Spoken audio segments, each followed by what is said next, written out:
Hi అండి అందరికీ రాఖీ పండగ శుభాకాంక్షలు అండి అందరికీ. అన్నదమ్ముల ఇంటికి వెళ్ళి అక్క చెల్లెళ్ళ అందరు కలిసి రాఖీలు కట్టుకోవడము, స్వీటు భోజనాలు చేసుకోవడము, ఇవన్నీ కార్యక్రమాలు ఉంటాయి కదా. అయితే ఆడపడుచులు వస్తారు, వంట అయ్యింది, ఎవరు వీళ్ళని బట్టి వాళ్ళ ఆడపడుచులు వాళ్ళ ఇంటికి, వీళ్ళ ఆడపడుచులు వీళ్ళింటికి, వదినలు అన్న చెల్లెళ్ళకి కట్టుకోవడం ఇదే పని సరిపోతుంది. వాళ్ళ అన్న చెల్లెళ్ళ సంబంధము, అన్నదమ్ముల సంబంధము మనం ఎవ్వరము అది విడగొట్టడానికి మనము కారణం కాకూడదు.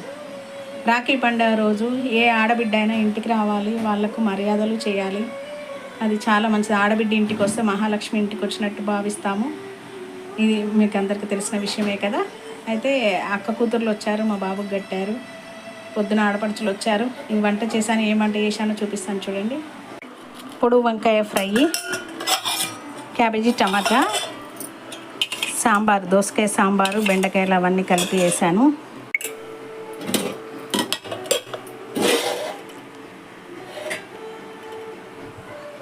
ఇంకా పాపడాలు ఒకటే వేయించాలి, అవి మెత్తబడిపోతాయి.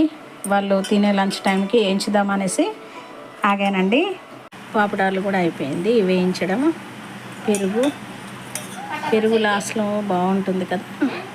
ఇలా వంటలు చేసి ఆడపడుచులు వచ్చిన, వదినలు వచ్చిన అందరికీ భోజనం పెట్టి పంపించాలి.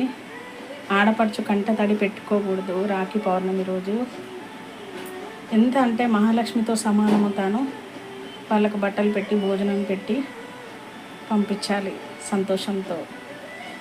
సరే అండి, అందరికీ మళ్ళీ ఒకసారి హ్యాపీ రాఖీ పండగ. Thank you so much.